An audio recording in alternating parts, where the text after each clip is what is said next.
Hey there, everybody, welcome back. Let's talk Manchester United. Manchester United won, Chelsea won. Honestly, not too upset with the result. Going into today's game, I definitely wanted us to win. Like a lot of people, we wanted us to win. We thought we'd do a lot better compared to how we've been all these last couple of weeks. And everybody wanted us to win. But in reality, the truth is, Chelsea are a better side than us. They've had a better start of the season. They've had a better run of form. They did lose in the Carabao Cup, however, those were 11 changes. So going into this game, I wanted us to win, definitely. I thought a draw would be what the result would be, and it ended up being a draw. But I definitely 100% did not want us to lose. Because one thing what I do know is no matter how bad we've been and how horrendous we've been against better sides who come to Old Trafford and crash us like Liverpool, Spurs, Chelsea could have easily done that. Chelsea have been a much better side than Spurs have, so definitely they could have come and demolished us. To our good luck, Chelsea did not have a good game today, and we could have capitalized, but we have the same problems that we've had throughout the season. Our front three do not know how to score. And I feel bad about it because I like Garnacho, I like Højlund, and I definitely like Rashford, but none of them are doing a good job when it comes to putting the ball in the back of the net. Overall, Today was a chance for the team to come bounce back to show the world that hey, Ten Hag was a problem. We're the ones who are good. We can do a good job. It's Ten Hag. His tactics were a problem, and maybe they'll still use that excuse because they're like, oh, it's rude. It's still the same tactics. Because what we did not see, what we thought everybody was raving about Leicester's reserves to be precise, is we did not see a side that came out and played tremendous football. They were better. They definitely put in more of an effort. You could see that.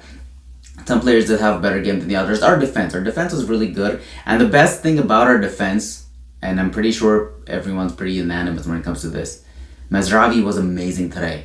We honestly, for everything they've said about the different signings and what a flop sort of signing we got from Bayern Munich, we got their rejects, Mazraoui has been really, really good, and today he proved that he is an amazing right back. And Dalot, on the other hand, he is not having the best run of games right now. Let's see how it goes.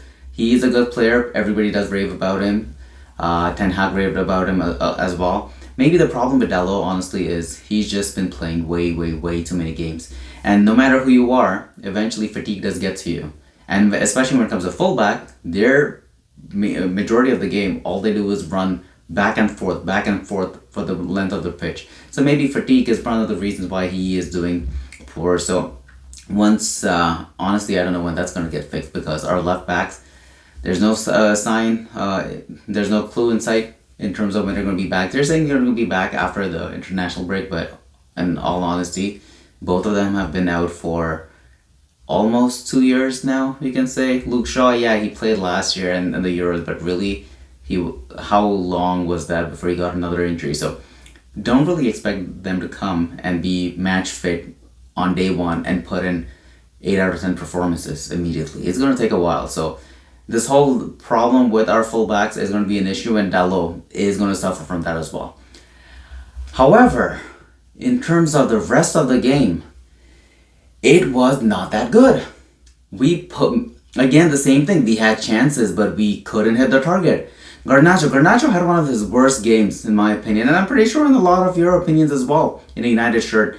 He was selfish. He did not make the right passes. He did not take the right shot. When he did, it was right at the goalkeeper. So Garnacho did not have a good game, and honestly, I feel bad pointing fingers at this point, but it is frustrating because we had a chance to win that game. Because Chelsea, no matter how good they are, they did not have a good game today. Even Cole Palmer was pretty quiet. And our defense actually did do a pretty good job. And Garde was okay, but defensively we were pretty strong. The goal that they did score was it was one of those things. It was a freak of nature goal. He just hit the ball as hard as he could, and it went right at almost in the corner where Onana couldn't save it, in my opinion, honestly. So there's nothing that could be done about that. But other than that, they weren't really a big threat to our goal. We, on the other hand, had a lot of chances.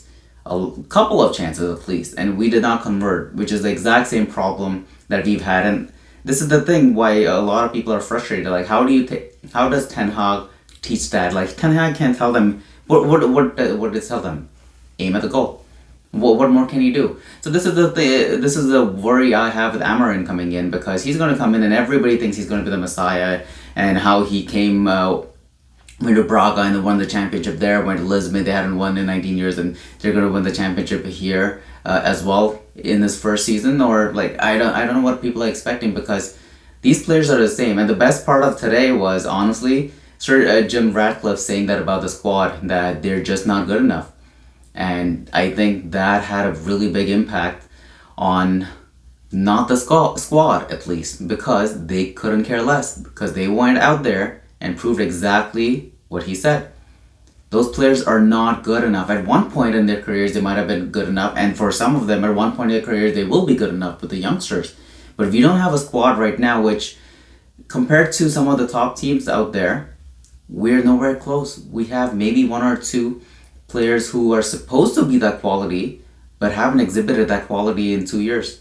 So what does that mean? Does that mean that they're having a dip in form for 2 years, or does that mean that they're past their peak? And that means we have a squad with potential and people are past it.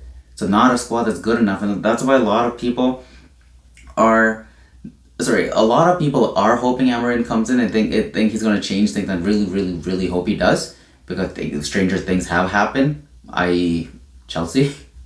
But Chelsea do have good players, right? With our players, they have potential. So the thing with him coming in, I hope he brings the potential out, but these players aren't going to change who they are. They're, light switch FC. They decide when they want to play well, when they don't want to play well. And they didn't do it for Ten Hag. What does it make you think they might do it for Amarin? Well, I'm hoping he has that sort of personality that gets it out of them, but I wouldn't put too much hope in these players. So he will eventually be a success, because Ineos will back him, but we will have to get rid of a lot of players. So that means this season is going to be tough. I still feel we can make top 5. And I say top 5 because top 5 might be enough for Europe this year. I know last year it wasn't, but I think we're going to do a lot better in Europe as England overall. So I think top 5 is possible. Top 4 maybe not so much, but top 5 is definitely realistic. However, we need to start playing better. We can't keep on hoping that other team drops points like Bulla did today, right? So we can't always hope for that. I am curious to see what happens for the next games. Who is it? We play Leicester, and I think there's a midweek Europa League game. I think we can win those 2 games based on how we played in the last 2 games. But you never know. With this team, you never know. But I think they will still want to do a bit better. Chelsea is a tougher opponent, and that might have been on their minds. They might think that it's easier for these other 2 games. I really hope they do play better, because the thing is, remember, they're auditioning for Amarin. They didn't care about Ten Hag because they wanted him out. But the new guy coming in, imagine if you're at work and a new manager's coming in or a new boss is coming in, you want the first impression to be good. You want to impress them. So I think they will put in an effort in those 2 games, because they want him coming in. They know he's watching the games. Of course he's watching the games. And today was not really good for some of the players, but they will still put in an effort. And I think because of that, we are capable of winning those next 2 games. And I really hope they do, because when Amarin comes in, it'll put a little less pressure on him, because he will drop points. Don't get me wrong. He's not going to come in and have like a 10 game winning streak like Ollie did. It's highly unlikely. It's highly unlikely, and I don't think that's going to happen. But he will come in and he will have to really change a lot of things in the squad, because they're not playing well, they're not good enough, and we're just not scoring. So I hope that changes. Anyways, thank you everybody for watching. Take care.